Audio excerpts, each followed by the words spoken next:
सद्गुरु चारुदत्त प्रभाकर पिंगळे जी वर्ष 1997 से पूर्णकालिक हिंदू धर्म का प्रचार कर रहे हैं। आप नाक कान गला रोग के विशेषज्ञ डॉक्टर हैं। आप हिंदू जनजागृति समिति के राष्ट्रीय मार्गदर्शक हैं। जून 2012 से आपके ही नेतृत्व में गोवा में तथा 2018 से दिल्ली में हिंदू राष्ट्र स्थापना के उद्देश्य से अखिल भारतीय हिंदू अधिवेशन संपन्न हो रहे हैं। आपने कुंभ मेले का महत्व एवं पवित्रता की रक्षा, श्री गंगा जी की महिमा, गुरु कृपा योगानुसार साधना, धर्म शिक्षा फलक इत्यादि ग्रंथों का संकलन किया है। मैं सद्गुरु डॉक्टर चारुदत्त पिंगळे जी से प्रार्थना करती हूँ कि वे हमारा मार्गदर्शन करें। धर्म संस्थापक भगवान श्री कृष्ण, हिंदू राष्ट्र रूपी धर्म संस्थापना के वर्तमान कार्य के प्रेरणा स्रोत सच्चिदानंद परब्रह्म गुरुदेव डॉक्टर आठवले जी तथा उपस्थित सभी संतों को मेरा प्रणाम। व्यासपीठ पर उपस्थित आचार्य मिश्रा जी, सावरकर जी, श्रीमती लीला जी तथा सभागृह में उपस्थित आप सभी हिंदू वंश के जो कर्मनिष्ठ प्रतिनिधि हैं, जो आज यहाँ पर प्रत्यक्ष तथा ऑनलाइन के माध्यम से जो जुड़े हैं, आप सभी धर्म बंधु धर्मवीरों को मेरा प्रणाम। आज का यह दिन वैश्विक हिंदू राष्ट्र महोत्सव का जो आरंभ आज हो रहा है, यह जो क्षण है, आज का यह जो दिन है, यह हमें अत्यंत गौरव का अनुभूति देने वाला है। आप धर्मनिष्ठ धर्मवीर हमारे एक प्रेम पूर्वक निमंत्रण के लिए भारत के 22 प्रांतों से 310 से अधिक संगठनों से और नेपाल और सिंगापुर इन विदेश से इस महोत्सव में सहभागी होने के लिए आए हैं। तो सर्वप्रथम मैं आपका इस कार्यक्रम में प्रेम पूर्वक हार्दिक स्वागत करता हूं और आपके आभार भी व्यक्त करता हूं कि आप यहाँ पर उपस्थित हैं।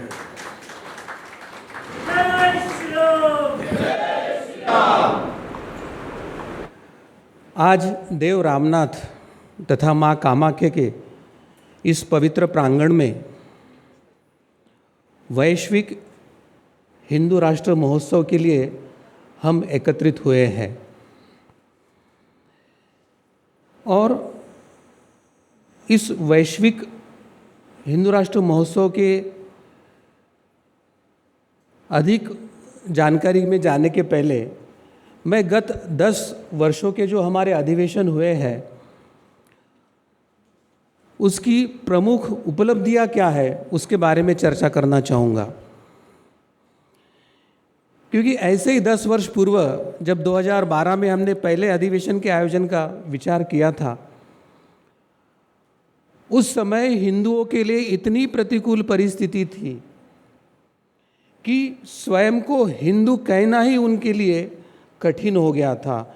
और जब स्वयं को हिंदू कहना ही कठिन हुआ था तो हिंदू राष्ट्र के विचार की अभिव्यक्ति होना कठिन हुआ था। अत्यंत अंधेरा का वो काल था। हम कैसे सेक्युलर है और हम अल्पसंख्यकों के कितने अच्छे मित्र हैं, ये बताने में स्वयं को गौरवान्वित महसूस करने वाले हिंदू राष्ट्र के विचार को लेकर कदम बढ़ाने के लिए मन से तैयार नहीं थे। और ऐसे समय जब हिंदू राष्ट्र की स्थापना का विचार लेकर इस श्रृंखला का पहले अधिवेशन का आरंभ हुआ, तो उसकी अगर सबसे बड़ी कोई फलश्रुति है तो आज भारत में यत्र तत्र सर्वत्र संसद भवन का प्रांगण हो, विधानसभा का प्रांगण हो, हिंदुत्वनिष्ठ राजकीय पक्ष हो या हिंदू के विरोध में कार्य करने वाले राजकीय पक्ष हो, सभी हिंदू राष्ट्र की चर्चा कर रहे। हो सकता है कुछ समर्थन में कर रहे, कुछ विरोध में कर रहे, परंतु इस अधिवेशन की फलश्रुति यही है कि यत्र तत्र सर्वत्र हिंदू राष्ट्र की चर्चा क्या प्रारंभ हुआ है केवल 10 वर्ष में। अब इस हिंदू राष्ट्र के पहले अधिवेशन में जयतु जयतु हिंदू राष्ट्रम का घोष इस अधिवेशन ने दिया, तो वो भी कैसे घोष वाक्य निर्माण हुआ है वह जानना भी बहुत आवश्यक है। हमारे मित्र और तरुण हिंदू संस्था के संस्थापक डॉक्टर नील माधव दास जी यहाँ पर उपस्थित है, तो उनके संगठन का घोष वाक्य हिंदू विश्व इस तरह का है। और आज भी हम देख रहे हैं कि इस अधिवेशन का भी जो घोष वाक्य है कि हिंदू राष्ट्र हिंदू विश्व, परंतु ये जो घोष वाक्य है यह महज एक योगायोग नहीं है, इसके पीछे हमें चिंतन क्या है वह देखना पड़ेगा। और ये जो हमारे सनातन धर्म का जो चिंतन है वो विश्व का चिंतन है, वो राष्ट्र का चिंतन है, वो किसी व्यक्ति का या किसी सीमा का चिंतन नहीं है। क्योंकि जब राष्ट्र की बात आती है तो वो किसी सीमा से मर्यादित क्षेत्र की बात नहीं आती है, वो मनोभाव की, वो आपके आस्था की, वो आपके आचरण की, आपके एकता की भाव की अभिव्यक्ति होती है। और सनातन धर्म समस्त मानवों के साथ प्राणी मात्र का चिंतन करता है। और इसलिए हम जब हिंदू राष्ट्र कहते हैं तो प्रारंभ में हम तो भारत के लिए या नेपाल के लिए कहते थे, परंतु ये हिंदू विश्व है। हम हिंदू विश्व करके प्रत्येक मनुष्य, प्रत्येक प्राणी मात्र के लिए, इस विश्व की रक्षा के लिए जो कुछ प्रयास करना है, तो उस प्रयास का वैश्विक स्तर का एक प्रारंभ आज महानुभाव के संकल्पों से इस वैश्विक हिंदू राष्ट्र के अधिवेशन के माध्यम से प्रारंभ हुआ है। ये हमारे लिए अत्यंत गौरवपूर्ण क्षण है। अब इस अधिवेशन का जो अगला एक महत्व की उपलब्धि की बात है वो है हिंदुओं का संगठन। 2012 में जब हमने अनेक संगठनों को मिलकर संगठन का प्रयास प्रारंभ किया तो हर व्यक्ति यही कहता था, हर संगठन के प्रतिनिधि यही कहते थे कि हिंदू तो संगठित हो नहीं सकता है, हिंदू तो कभी संगठित नहीं होता है, वो असंगठित है, वो भाषा में, प्रांत में, जाति में अलग अलग इसमें बटा हुआ है। परंतु ये हमारे पराभूत मानसिकता का लक्षण कहीं तो दूर करने की प्रक्रिया थी। और जब हमारे गुरुदेव जी ने कहा कि हमें हिंदू राष्ट्र का संकल्प लेकर हिंदुओं को संगठित करना है, और जब जयतु जयतु हिंदू राष्ट्रम का जय घोष देने की बात आई तो सच्चिदानंद परब्रह्म गुरुदेव जी ने कहा था कि हमारा घोष वाक्य संस्कृत में हो, क्योंकि चाहे अंग्रेज हो या उनके बाद उनके जो प्रतिनिधि आज उनकी व्यवस्था को लेकर भारत पे राज्य कर रहे हैं, उन्होंने भाषाओं में हिंदुओं को बांटने का प्रयास किया था। तो संस्कृत में घोष वाक्य ये सभी भारतीयों को संगठित कर सकता है। और आज 22 प्रांतों से 310 संगठनों के प्रतिनिधि हर भाषा का प्रतिनिधित्व करते यहाँ पे आए हैं। यही उस घोष वाक्य के फलश्रुति का परिणाम है, यह हमें जानना चाहिए।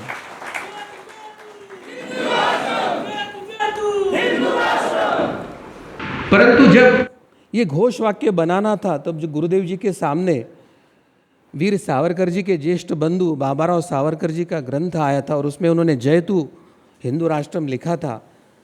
तो गुरुदेव जी ने उसमें एक जयतु जोड़ के जयतु जयतु हिंदू राष्ट्रम का जो घोष वाक्य दिया है, वो आज संपूर्ण भारत के कोने कोने में जो निनाद कर रहा है, वो हमारे एकता का, संगठन का और हिंदू राष्ट्र जागृति का एक घोष वाक्य बना हुआ है।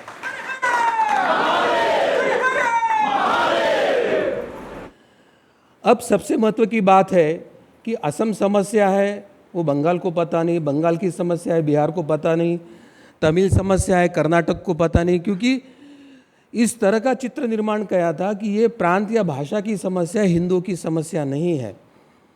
और तब आवश्यकता थी कि एक ऐसा संगठन जिसे हम वर्तमान में इकोसिस्टम के जैसे उसको संबोधित करते हैं आधुनिक भाषा में, तो हर भाषा का, हर प्रांत का व्यक्ति आए, हर क्षेत्र में कार्य करने वाला हिंदू एक व्यासपीठ पर आए।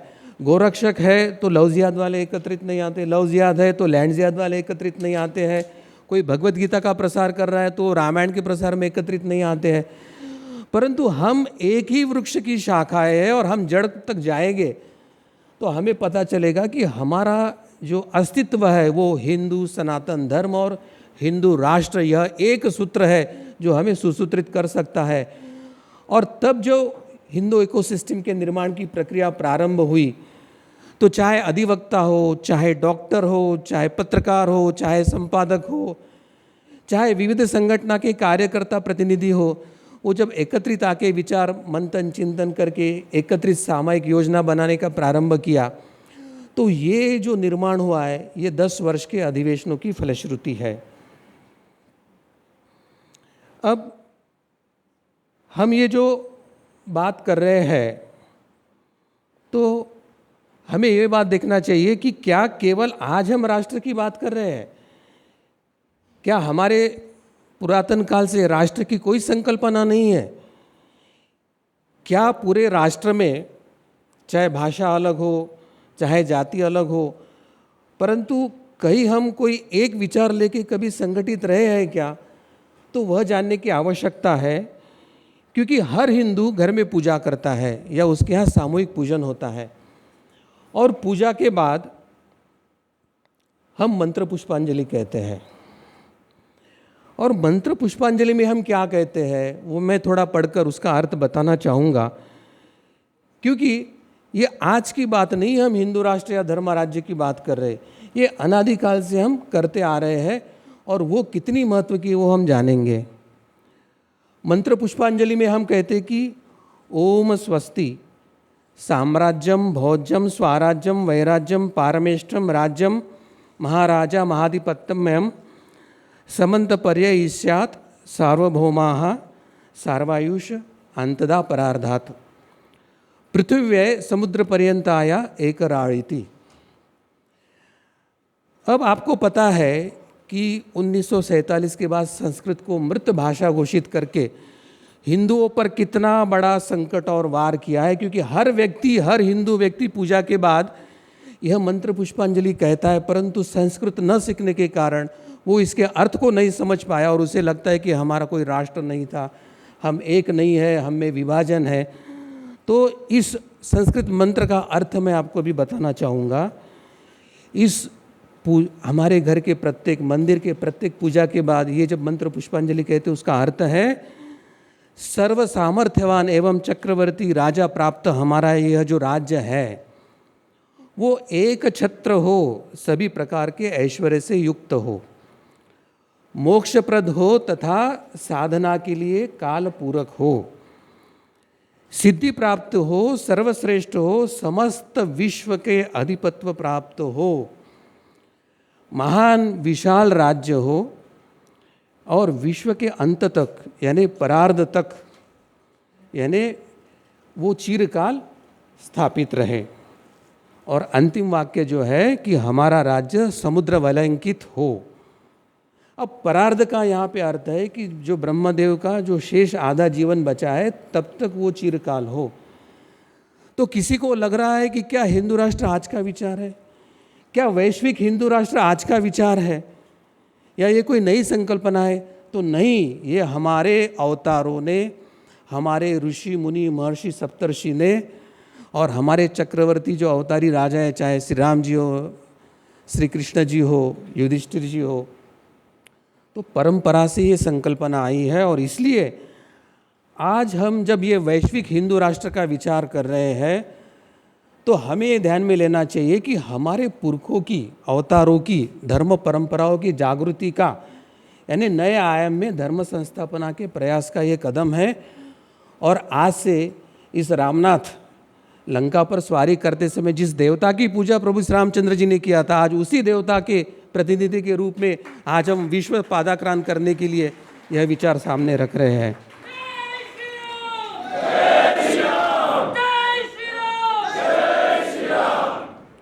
वर्तमान परिप्रेक्ष्य में जरूर सीमाएं राष्ट्र को निर्धारित कर रही है, परंतु धर्म परंपरा में, आध्यात्मिक परंपरा में कोई सीमा हिंदू राष्ट्र को मर्यादित नहीं कर सकती है और ये विश्वव्यापी ही है। ये हमें ध्यान में लेने की आवश्यकता है।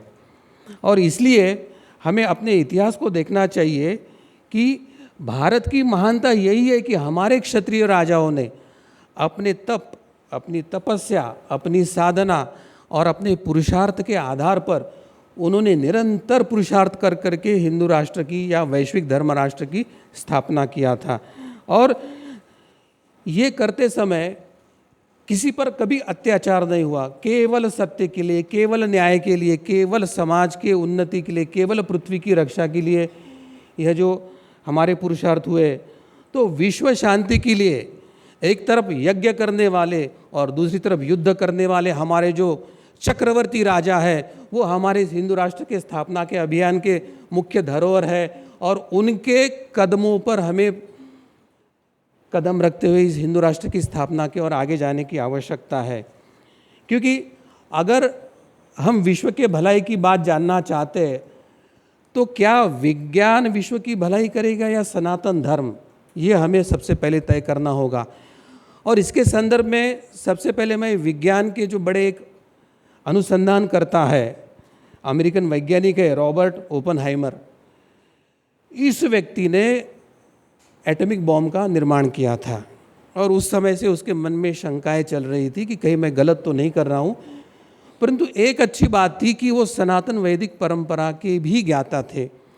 और जिस दिन हिरोशिमा नागासाकी पर पहला अणुबम गिर गया और उन्होंने जब विध्वंस देखा, तो उनके शब्दों में मैं बताता हूँ कि विज्ञान के कारण विश्व को विध्वंस मिलता है, परंतु सनातन धर्मों के तत्वों के कारण विश्व को शांति मिल सकती है। ये कोई भारत के किसी हिंदू का वाक्य नहीं, वो अमेरिका के एक ईसाई व्यक्ति का वाक्य है।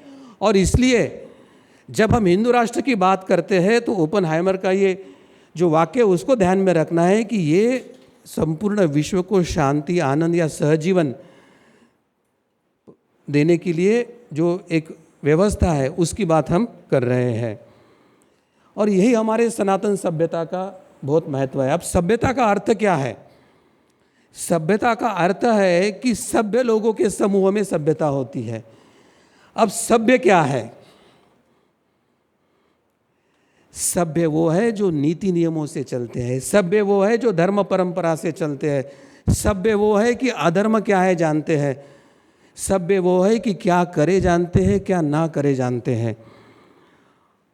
और जिन्होंने विश्व को गुलामी में डाला, जिन्होंने विश्व में जाकर उनकी धन संपत्ति लूटी और अपने देश की आर्थिक व्यवस्था को संभालने के लिए जो हथियारों का लेन देन करके कार्य कर रहे हैं, वो विश्व को विध्वंस की तरफ लेके जाएंगे। तो ये बात ध्यान में रखने की है कि आज विश्व को हिंदू राष्ट्र की आवश्यकता है और इसी कारण ये वैश्विक हिंदू राष्ट्र महोत्सव हम आयोजित कर रहे हैं।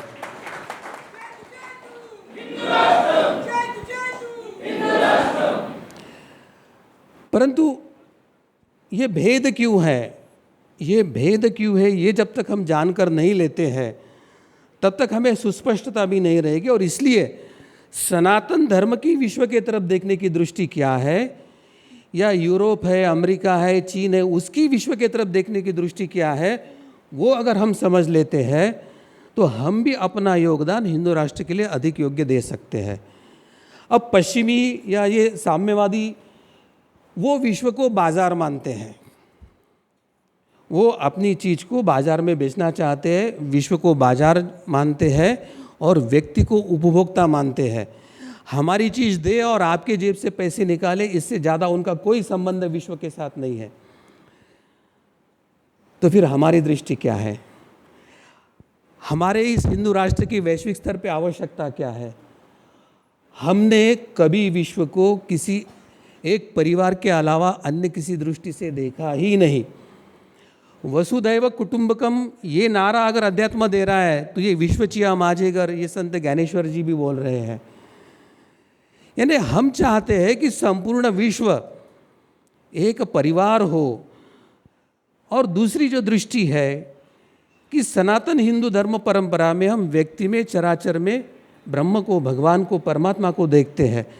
और दूसरों को गलती से पाँव लग जाए, अगर सच्चा हिंदू है और जाते जाते कुर्सी को उसका पाँव लग जाए तो वो कुर्सी को भी नमस्कार करता है, क्योंकि गलती से मेरे चरण का स्पर्श हुआ, मैं नहीं चाहता था।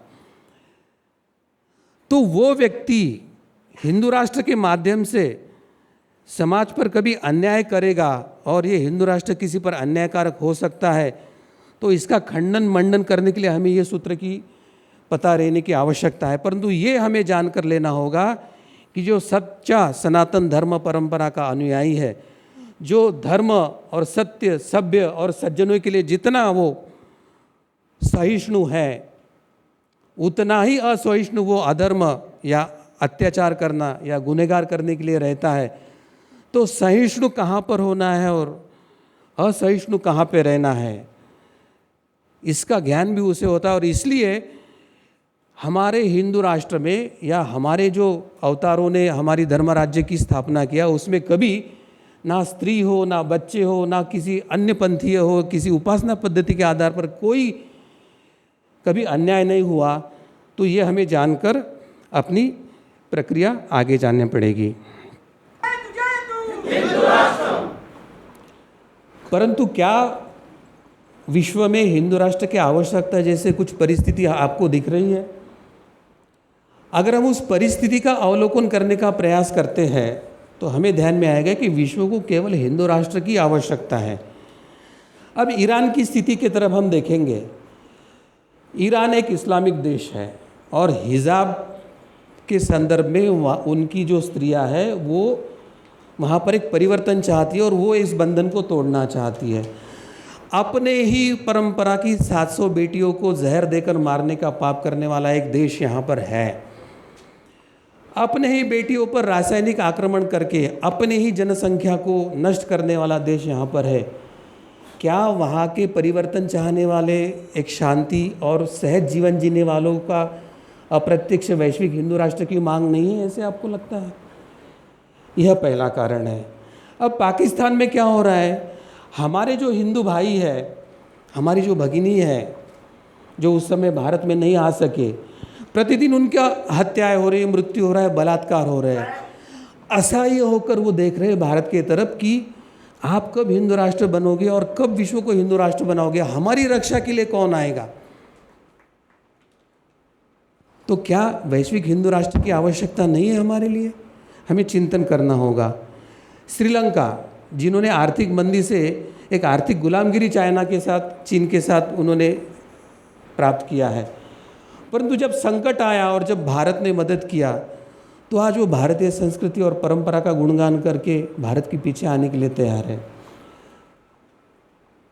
यानी एक समय जो भारत का भाग था, तो अंग्रेज़ों ने जिस समय उसको विलग किया तो वो वापस अपने यहाँ पर भी ये आदर्श व्यवस्था जो भारत के हिंदू राष्ट्र की वो स्थापित करना चाहता है। तो क्या वहाँ पर वैश्विक हिंदू राष्ट्र की आवश्यकता नहीं लगती है? और ईसाई अगर देश देखते हैं, चाहे अमेरिका हो, यूरोप हो या रूस भी हो, आज वो भारत से मित्रता करने के लिए आतुर है। वो क्यों कर रहे हैं? क्योंकि आज ये जो सनातन हिंदू धर्म के विचारों का जागरण हुआ है, कोविड के संकट काल में जब भारतीय परंपरा ही रक्षा कर सकती है ऐसे अनुभव आया है और भारत के हिंदू जागरूक हो रहे, तो भारत आध्यात्मिक दृष्टि से शक्तिशाली बन रहा है। इसका अंदेशा ईसाई विश्व को होने के बाद वे भी हमसे मित्रता करने के लिए आतुर है। तो ये सब जो बातें बता रहे हैं कि विश्व को अभी हिंदू राष्ट्र की आवश्यकता है, और इसी कारण आज का ये जो दिन है, आज का ये जो सत्र है, वो वैश्विक हिंदू राष्ट्र महोत्सव विश्व के हिंदू राष्ट्रीयकरण की एक पहल है। ये हमें ध्यान में लेने की आवश्यकता है। कभी कभी मन में आ सकता है कि ये जो विचार है वैश्विक हिंदू राष्ट्र का, ये कैसे साध्य होगा, ऐसे मन में प्रश्न आ सकता है। क्योंकि 10 वर्ष पूर्व यहाँ पर जो उपस्थित थे तो सबने अनौपचारिक दृष्टि से यही बताया था कि आप तो हिंदू राष्ट्र की बात कर रहे, आएगा कैसे। परंतु आज का समय साक्षी है कि संसद के परिसर में भी अभी लोक प्रतिनिधि हिंदू राष्ट्र की चर्चा कर रहे हैं। तो 10 वर्ष पूर्व हिंदू राष्ट्र के विचार का एक जो बीज था वो वटवृक्ष आज बना है, और आज ये वैश्विक हिंदू राष्ट्र विचार का जो बीज है वो अगले कुछ वर्षों में जब वटवृक्ष बनेगा तो उसके साक्षी हमें बनना है, और उस इतिहास के हम एक अंग है, ये हमें ध्यान में लेने की आवश्यकता है।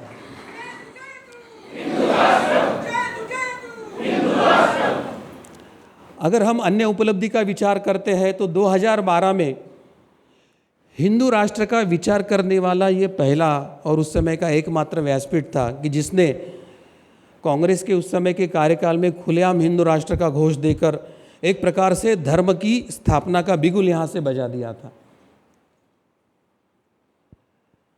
परंतु आज हम देख रहे हैं कि अनेक व्यासपीठ अपने आप निर्माण हो रहे हैं और अनेक घटकों से, अनेक क्षेत्रों से हिंदू राष्ट्र के अभियान का प्रारंभ हो रहा है।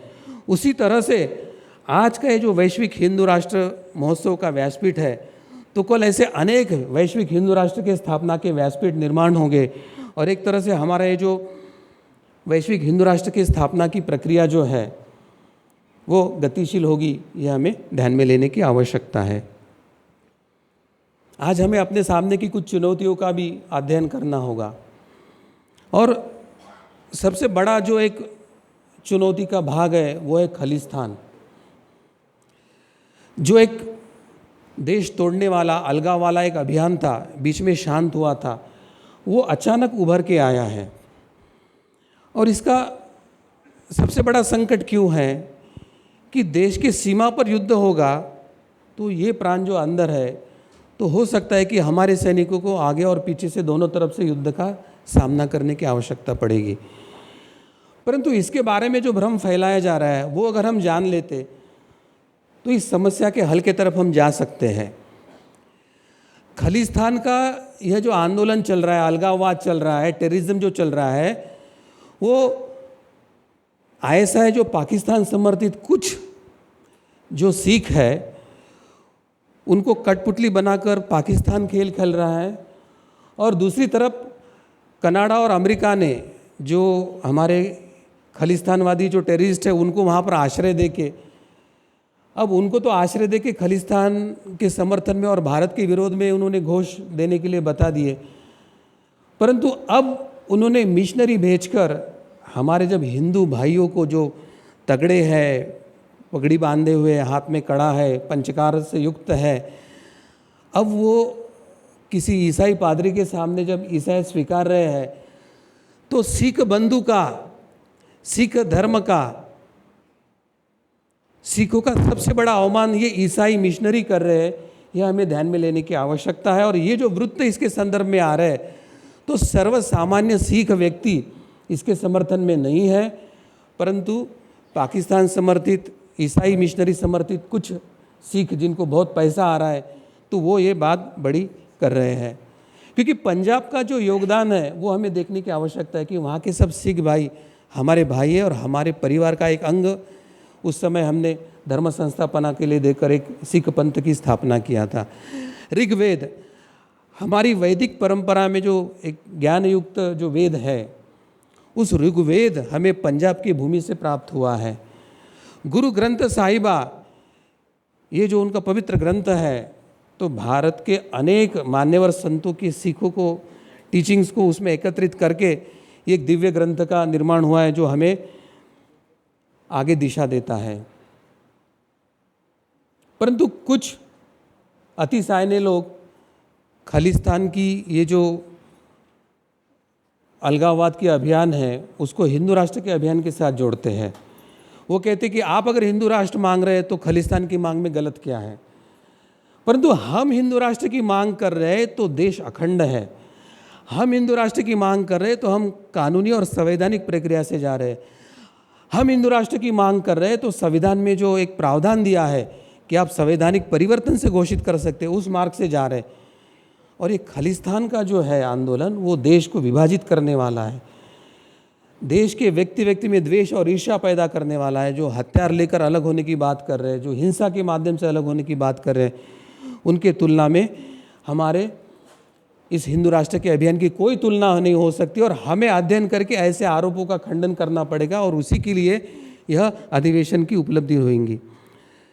अभी जो जिहादी गतिविधियां चल रही है उसके बारे में हमें समझना होगा। इस्लामिक विश्व से सर तन से जुदा खुलेआम मांग हो रही है, चाहे मस्जिद हो, मदरसा हो या उनके कार्यक्रम हो, वहाँ से खुलेआम सर तन से जुदा की मांग हो रही है और उन पर कार्रवाई भी नहीं हो रही, ये भी हमें दिख रहा है। परंतु ये मांग करने के बाद जो परिणाम हुए, चाहे उदयपुर में हमारे वो कन्हैया लाल की हत्या हो या अमरावती में उमेश कोहली जी की हत्या हो, तो इस मांग का परिणाम होकर सर तन से जुदा करने की घटनाओं का भी प्रारंभ हुआ है। तो ये बात में हमें ध्यान में लेने की आवश्यकता है कि जिहाद अभी अपना भयानक स्वरूप लेकर उभर रहा है। हिंदू बेटियों की स्थिति क्या है? ये जो श्रद्धा वालकर है, जिसके 35 टुकड़े बनाकर जिसकी हत्या किया गया है, इतनी नृशंस हत्या, इतना राक्षसी कृत्य अन्य कहीं हो नहीं सकता है। और ऐसे अनेक उदाहरण प्रतिदिन बाहर आ रहे हैं। तो आज हमें ये ध्यान में आ रहा है कि हमारी बेटी सुरक्षित नहीं है, जिहाद का एक भीषण स्वरूप सामने आ रहा है। तो हमें इन चुनौतियों का सामना करना पड़ेगा। पिछले 2 वर्ष में अगर हम चाहे श्री राम नवमी हो या हनुमान जी की जयंती हो, हम क्या देख रहे हैं कि जहाँ कभी दंगा नहीं होता है वहाँ पर भी अभी दंगा शुरू हो गया और देश की राजधानी में भी दंगे हो रहे हैं और उसमें नियंत्रण पाना कठिन हुआ था। इस वर्ष का क्या उदाहरण है, जब पॉपुलर फ्रंट ऑफ इंडिया, जिस सिमी का जो दूसरा रूप था, उस पर बैन हुआ, तो उनके जो भयानक षड्यंत्र का पता चला, बिहार के उनके कार्यकर्ता के पास एक पुस्तक लिखित प्रिंटेड, जिसमें 2047 में भारत को इस्लामिक राज्य घोषित करने की पूर्ण योजना बनाकर कार्यान्वित करके उनकी बात चल रही है। और अभी हिंदुओं को ये समस्या ही पता नहीं कि हमें इसका संघर्ष किस स्तर पे करना है। तो इस बात को हमें प्रयास करना होगा। और एक बहुत धूर्त एक वक्तव्य सामने आया जिसमें बड़े होशियारी से इस्लामी राष्ट्र का विचार रखा है। ये इत्तेहाद मिल्लत काउंसिल के जो राष्ट्रीय अध्यक्ष है मौलाना तौकीर राजा, उन्होंने एक वक्तव्य दिया था कि अगर खालिस्तान की मांग करने वालों पर आप एफआईआर की मांग कर रहे हैं तो हिंदू राष्ट्र की मांग करने वालों पर भी आपको एफआईआर करना होगा, अन्यथा नहीं तो आगे हमारे भी युवक इस्लामिक राज्य की मांग कर सकते हैं। अब इसमें होशियारी क्या है? बहुत लोगों को लगता है कि अरे खालिस्तान समर्थक है क्या वो, किसी को लगता है अरे वो हिंदू राष्ट्र के विरोध है क्या। वो ना तो खालिस्तान समर्थक है ना तो हिंदू राष्ट्र विरोधक है। उन्होंने इस्लामिक राज्य की मांग करने का रास्ता इस वक्तव्य से खोला है। ये जब तक हम समझ नहीं लेते तब तक हमारे सामने चुनौती क्या है उसको जानना भी हमें कठिन हो सकता है। और इसलिए ये बात हमें ध्यान में लेने की आवश्यकता है।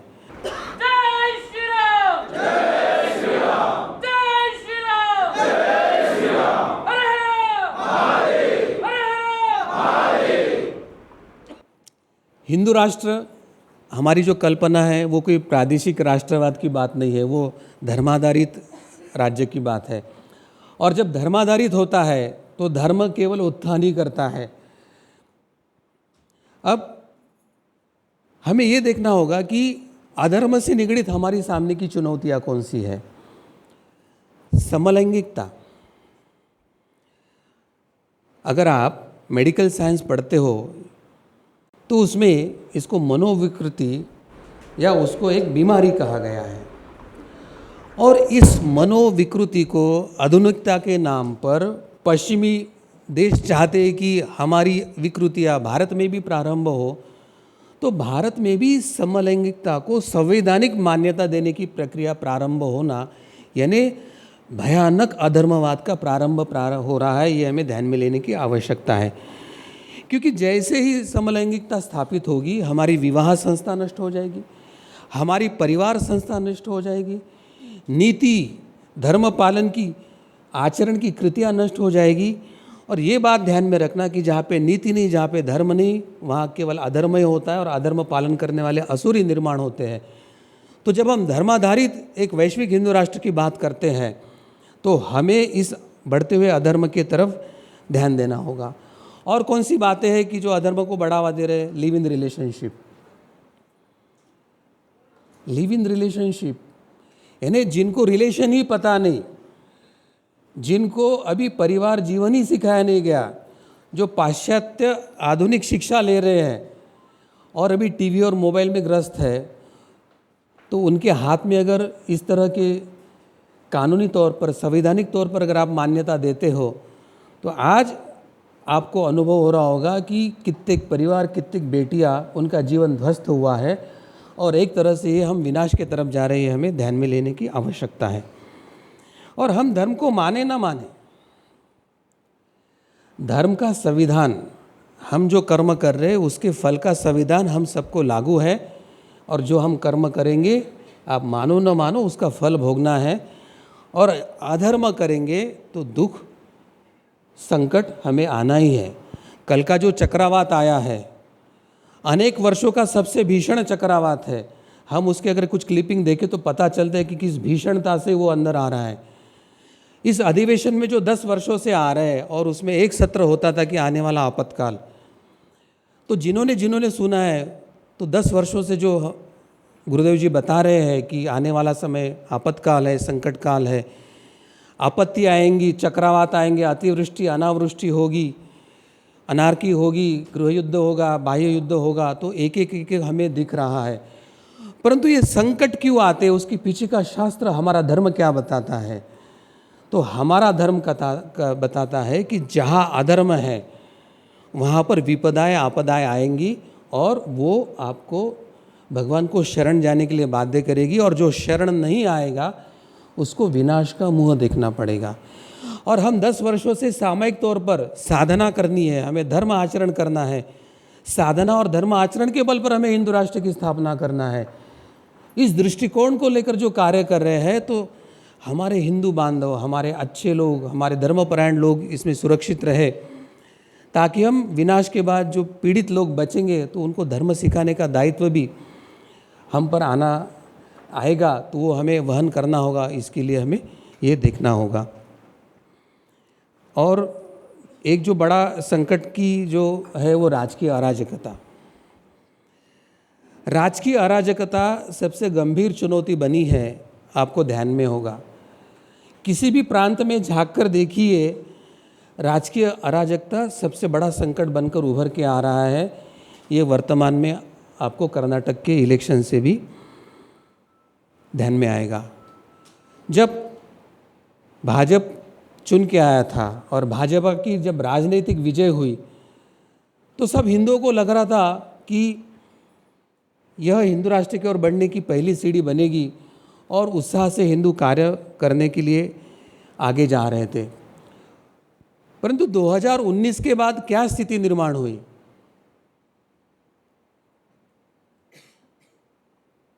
गुजरात प्रांत के अलावा या महाराष्ट्र, गोवा या मध्य प्रदेश में ऑपरेशन लोटस हमने चलाया, तो ये अगर प्रांत छोड़े तो अन्य प्रांतों में हम विजय के पास नहीं जा पाए। यानी हिंदुत्व के राजनीति को उभर नहीं पाए।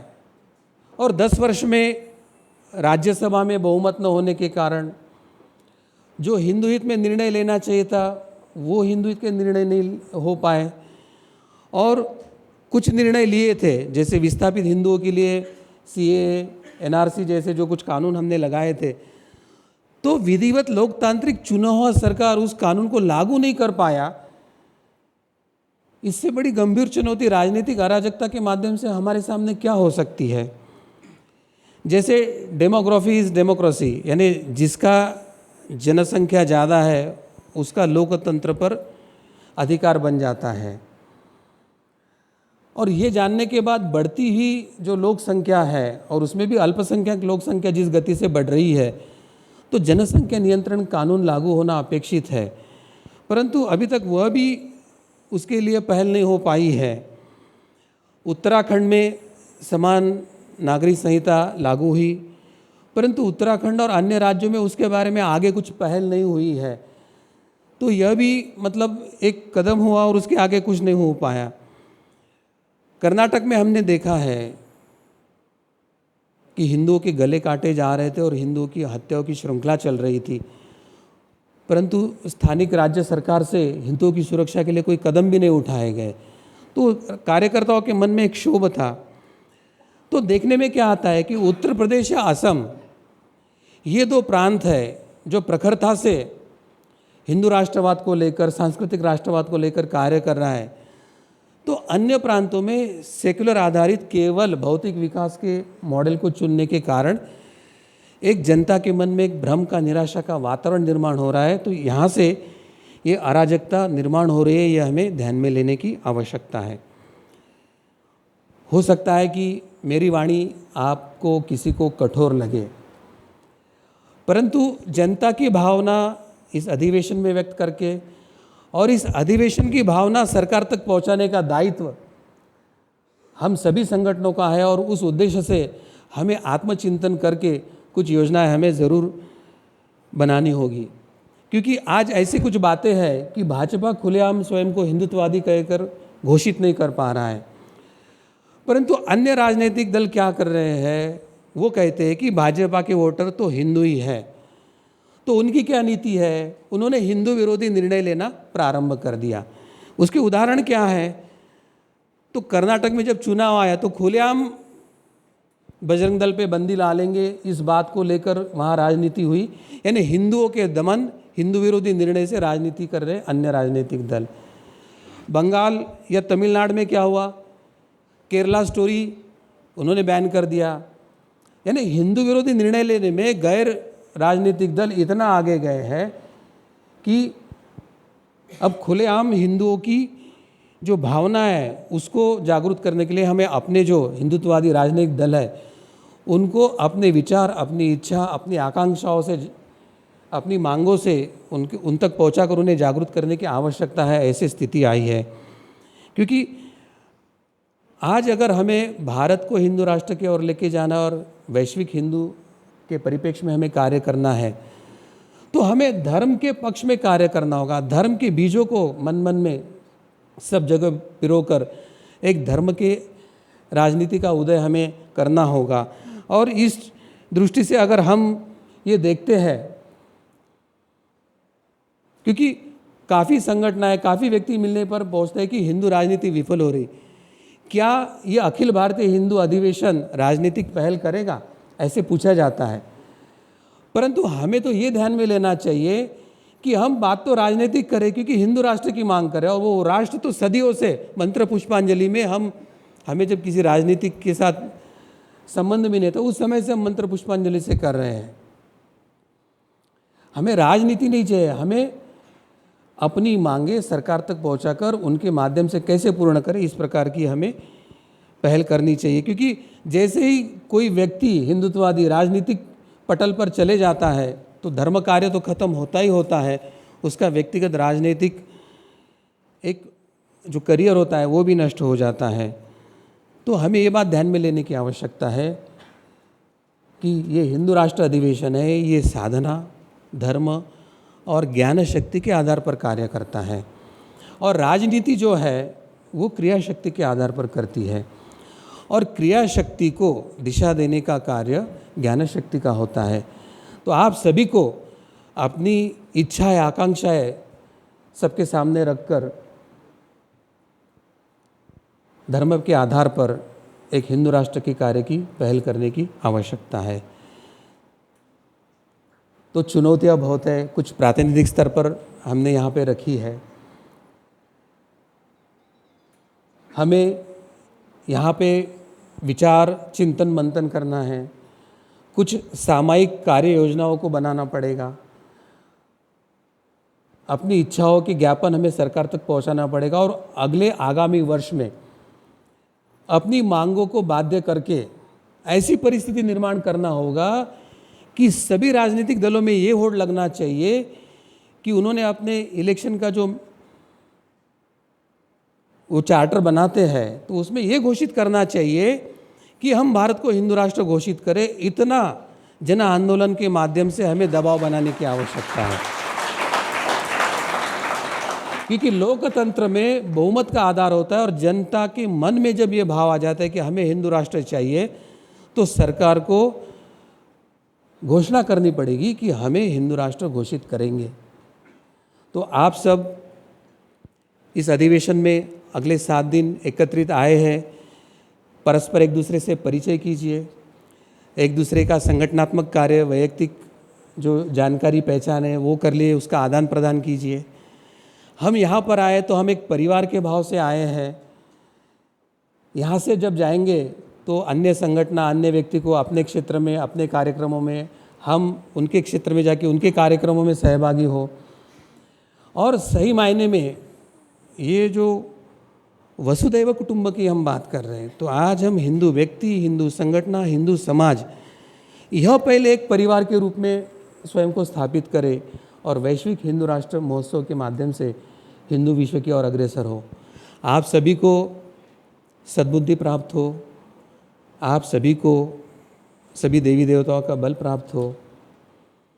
जो कृतिशील कार्य करना है उसके लिए आपको नियोजन और प्रत्यक्ष कार्यान्वयन की क्षमता प्राप्त हो, ऐसी प्रार्थना मैं ईश्वर के चरणों में करता हूँ और मेरे वाणी को यही विराम देता हूँ। आप सभी को प्रणाम। हम सद्गुरु डॉक्टर पिंगळे जी के चरणों में कृतज्ञता व्यक्त करते हैं। संतों की इस चैतन्यमय वाणी के बीज वक्तव्य से हम सभी को निश्चिति हो गई है कि हिंदू राष्ट्र स्थापना का बीज केवल भारत ही नहीं, पूरे ब्रह्मांड में आज बो दिया गया है। तो पूरे ब्रह्मांड से एक ही ध्वनि प्रज्वलित होनी चाहिए, एक ही ध्वनि सुनाई देनी चाहिए, एक ही जय घोष होना चाहिए। तो कहिए, प्रभु श्री रामचंद्र की, पवन सुत हनुमान की, हर हर